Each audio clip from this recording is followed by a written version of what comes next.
ఒక్క phone call తో మీ బంగారాన్ని విడిపించి ప్రెజెంట్ మార్కెట్ రేట్ కే కొని బ్యాలెన్స్ అమౌంట్ ని క్యాష్ గా లేకపోతే సమానమైన బంగారాన్ని మీకిస్తుంది అక్షయ గోల్డ్ హబ్. అజారుద్దీన్ మంత్రి పదవి కొనసాగింపుపై అనిశ్చితి నెలకొంది. ఎమ్మెల్సీ అభ్యర్థిత్వాన్ని 5 రోజుల్లో గవర్నర్ ఆమోదించకపోతే రాజీనామా చేయక తప్పని పరిస్థితి నెలకొంది.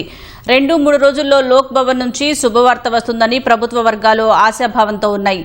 ఒకవేళ గవర్నర్ సానుకూల నిర్ణయం తీసుకోకపోతే రాజీనామా చేయించి కొన్ని రోజుల తర్వాత మంత్రిగా మళ్లీ ప్రమాణం చేయించాలని ప్లాన్ బి సిద్దం చేసినట్లు ప్రచారం సాగుతోంది.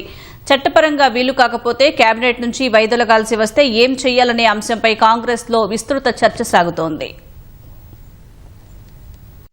జూబ్లీహిల్స్ ఉప ఎన్నిక సమయంలో అనూహ్యంగా కేబినెట్లో చేరిన అజారుద్దీన్ మంత్రి పదవిపై ఉత్కంఠ కొనసాగుతోంది.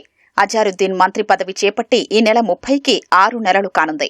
గతేడాది అక్టోబర్ 31న మంత్రిగా ప్రమాణ స్వీకారం చేసిన ఆయన 6 నెలల్లో ఎమ్మెల్సీ లేదా ఎమ్మెల్యే కాకపోతే పదవికి రాజీనామా చేయక తప్పదు. పెండింగ్ లో ఉన్న అజారుద్దీన్ ఎమ్మెల్సీ అభ్యర్థిత్వంపై లోక్ భవన్ నిర్ణయం కోసం అజార్ మద్దతుదారులతో పాటు ప్రభుత్వం, కాంగ్రెస్ వర్గాలు ఎదురుచూస్తున్నాయి. ఈ నెల 18న CS Ramakrishna Rao, advocate general Sudarshan Reddy, governor Shivpratap శుక్లాని కలిసి న్యాయ, పరిపాలనా పరిస్థితి, నిబంధనలు, ఉత్తర్వులపై వివరణ ఇచ్చారు. మరుసటి రోజు స్వయంగా గవర్నర్ను కలిసిన సీఎం రేవంత్ రెడ్డి అజారుద్దీన్, కోదండరాం అభ్యర్థిత్వాల్ని ఆమోదించాలని కోరినా ఇంకా ఎలాంటి నిర్ణయమూ రాలేదు. లోక్ భవన్ నుంచి త్వరలో సానుకూల నిర్ణయం వెలువడుతుందని ప్రభుత్వం, కాంగ్రెస్ వర్గాలు ఆశిస్తున్నాయి. ఎమ్మెల్సీ అభ్యర్థిత్వాన్ని గవర్నర్ ఆమోదిస్తారని ఎదురు చూస్తూనే ప్లాన్ బి సిద్దం చేసినట్లు ప్రచారం సాగుతోంది.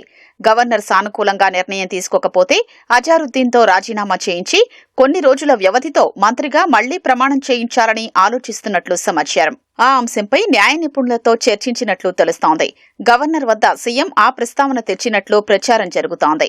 అజారుద్దీన్ ఎమ్మెల్సీ అభ్యర్థిత్వాన్ని గవర్నర్ ఆమోదిస్తారా లేదా రాజీనామా చేసి మరోసారి మంత్రిగా ప్రమాణం చేస్తారా లేదా కేబినెట్ నుంచి తప్పుకుంటారా అనే అంశాలు ప్రస్తుత రాజకీయ వర్గాల్లో హాట్ టాపిక్ గా మారాయి.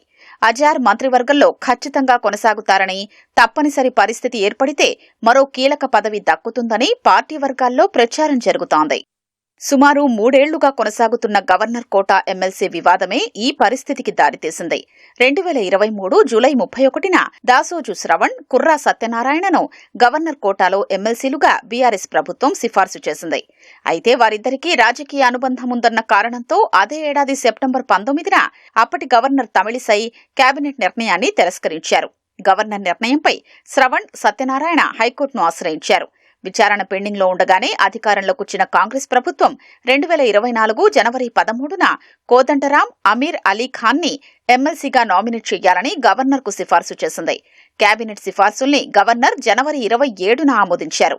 అయితే శ్రవణ్, సత్యనారాయణ అభ్యర్థిత్వాల్ని తిరస్కరిస్తూ గవర్నర్ ఇచ్చిన ఉత్తర్వులతో పాటు కోదండరాం, అమీర్ అలీ ఖాన్ ఎమ్మెల్సీ నియామకాల్ని రద్దు చేస్తూ 2024 మార్చి 7న హైకోర్టు తీర్పిచ్చింది. హైకోర్టు తీర్పుపై కోదండరాం, అమీర్ ఖాన్ సుప్రీంకోర్టులో వేసిన అప్పీల్కు వెళ్లారు. గవర్నర్ కోటా ఎమ్మెల్సీ కోసం మంత్రివర్గం తాజాగా సిఫార్సులు చేయొచ్చని సుప్రీంకోర్టు సూచనతో ప్రభుత్వం ఏం చేస్తుందనే అంశంపై ఉత్కంఠ నెలకొంది.